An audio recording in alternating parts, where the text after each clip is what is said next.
Welcome to Zimbabwe. Welcome to Zimbabwe. Welcome to Mashonaland East Province. We're here in Wedza District, right? I'm following up on the Zulu people of Mashonaland, the Zulu community of Mashonaland. There's an assumption that the Zulu people live in Matibeleland. There's a few people that still think you have to go to Matibeleland to find the Zulu people. But in Weather District in Mashonaland East, we have a community of the Zulu community from KwaZulu Natal that have lived here for years, hundreds of years in Zimbabwe. So it's a good thing that we share the communities of Zimbabwe, how we integrate, how we live. They're thriving here. They're chiefs. They're actually chiefs in Zimbabwe, the Zulu people of Zimbabwe. And before we go into detail and talk about things, let me clarify this. The Zulu people are not in Ndebele. They are not in Ndebele communities. They are not in Ndebele people of Zimbabwe. Let me clarify that. They are not in Ndebele. They are Zulu. They are not related to the Ndebele people. They might be related, but there is no link to those in Matibeleland. But these are the Zulu people of KwaZulu Natal that live in Mashonaland, part of Zimbabwe. So, right. How are you, sir? My name is Taku, and what's your name? I'm Doubt Clan Boy. Clan Boy. What's your surname? That's my surname. My surname is Clan Boy, small boy in Afrikaans. Okay. And you are Kumalo? Yes, it's on Kumalo. Okay. So you're Kumalo here from KwaZulu Natal, KwaZulu Natal, South Africa. South Africa. Yes. And you live in Zimbabwe? Yes. Okay. That's very interesting. You're also a chief? Yes, I'm a headman. A headman? Yes. Okay, a headman here in Zimbabwe. Village, yes. A village, in Mashonaland. Yes. Okay, so it's a good thing that Zimbabwe is so diverse. It is Zulu people amongst the Shona in Mashonaland. You're a headman, and you've lived here for centuries, I suppose. So can you just let's dig in deep very quickly. So you narrate how you came from KwaZulu Natal, from Zululand to Mashonaland. Just tell us on what happened. How did you come to live here in Mashonaland, and what happened? Okay, during the pioneer column, Yeah, which started in KwaZulu Natal. Okay, of the settlers coming. Yes. Yes. Those are the settlers. Uh-huh. Which means it was started with the Boers. The Boers, yeah. They persuaded my grandfather. Okay, from KwaZulu Natal, Uh-huh. to join them. Okay. And those Boers, Yeah. the grandchildren, Yeah. the Jaggers family. Yeah. The Jaggers. Jaggers. So we see Jaggers as the wholesale in Zimbabwe. Yes. Right. And So they came with your. Yes. Wow. Those were the young boys whom we could play with. Wow. They were the same. Jaggers in Harare. Jaggers in Harare. Magolis in Harare. Magolis in Harare. Yes. Yes. Wow.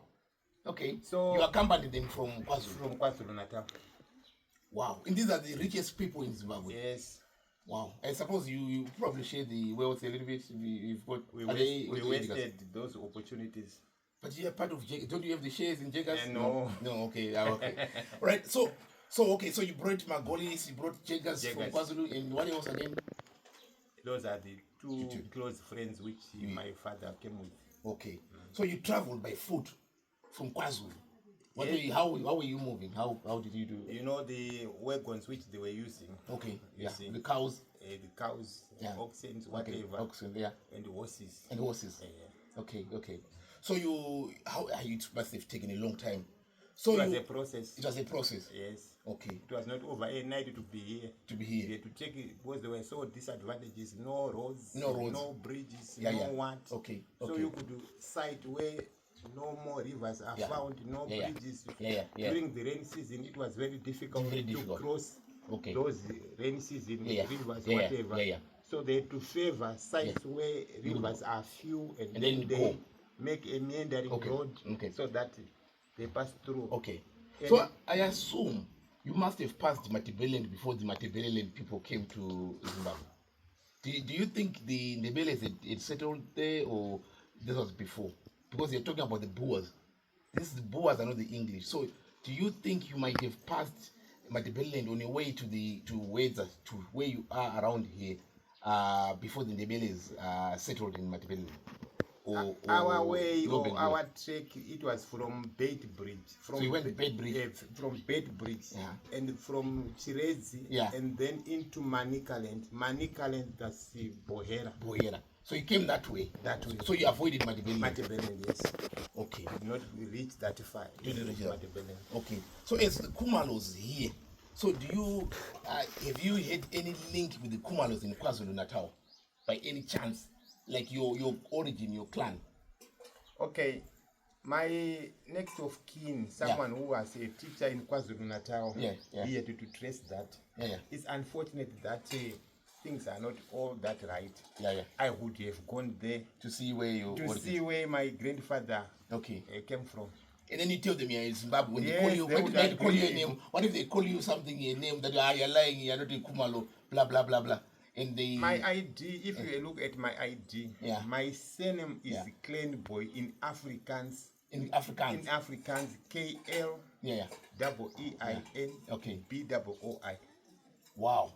It's not a Tilly Boy, it's not Kumalo, so where does it's the not whatever. What does the Tilly Boy That's a Shona pronunciation of Clan Boy. All right. So you're Shonalized now. Zulu Shonalized. I'm Zulu Shonalized, but my identity card is back to KwaZulu. Is back to KwaZulu. Wow. So, but this is quite interesting, and what I would want to actually is, so if the people in KwaZulu-Natal, maybe they know it very well that it's not very long. My grandfather, my father's father, it's not more history to say, who is he? Still, I understand if by chance, it means my young brothers of my father are still alive in South Africa. South Africa. Yes. So for community relations, don't you think the people that dislike Zimbabweans, can you imagine if your own brother in another country dislikes Zimbabwean and they are of the same clan, all the Kumalos? What happens in that?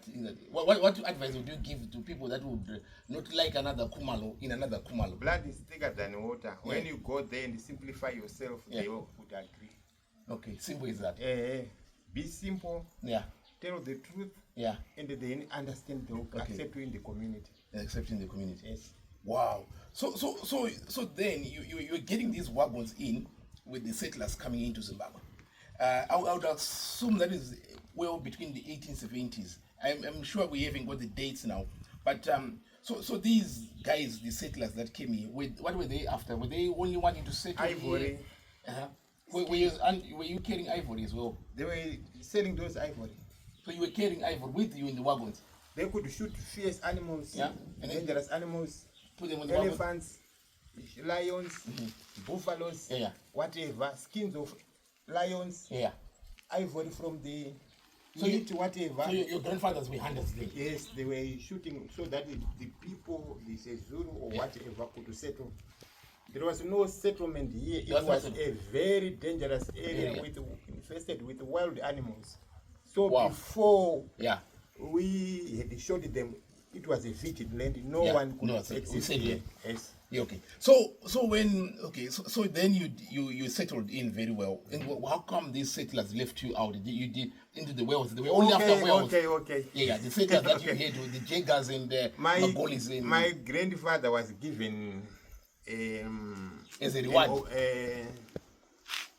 Was given an opportunity. To decide on his own, would you want to go with us and be rewarded with a farm, or you wanted to settle with your in-laws? So he had to decide to settle with his in-laws. Where? But he was rewarded with almost 2,000-3,000 pieces. My grandfather was rich, and he had a Bedford by that time, a lorry, and he had 12 horses. Plus a wagon cart that could be driven by 16 oxen. Okay, which was quite a lot of wealth at that time. Okay, so but it's still I can't add up. It's not adding up that you shouldn't be in this level of Jaggers and Magolis. You should be there, right? Administration in management, then governance. Maybe. Okay. So the Kumalos, did they travel with the women from KwaZulu? No. So you got the women from the locals here. When my father reached Bohera, that's Gombe Mountain, or Bohera Mountain, he was now on a stage or at a stage where he was almost 18 to whatever age, and he was about to marry. That's when he had to find a woman there or a girl there and then married within the locals. So they married a Shona person? A Shona person. From Boyera area? From Boyera area. Okay. So they didn't bring their women from No. KwaZulu? Okay. So in terms of culture, the Zulu culture here in Mashonaland, do you still practice any Zulu culture or any tradition that you would pinpoint that to the Zululand? Any typical Zulu culture? Normally, when you are in a neutral area, it means we are more absorbed in Christianity. So you actually left your traditional. Yes. So you became Christians. So the whole family of the Kumalos, no one went to the traditions? No one. Nobody? No one. Okay. So that's very interesting. So, but it's a good thing that Zimbabwe is so much diversity, and we don't cherish our diversity, and also community inheritance, in coexistence. So can you imagine if I was a Shona person and going settle in KwaZulu and also start travel? Do you think I would have problems there?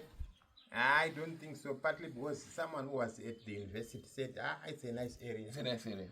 Okay. I wanted to accompany him, but unfortunately, he had terminated his contract, and then he is now staying in Harare. In Harare, yes. Okay. Right. So interestingly, right. So we'd say Kumalo, yeah. Hello. Thank you. From Weather District, from Mashonaland East. Thank you. Thank you. Good. Yeah. Right. So to be telling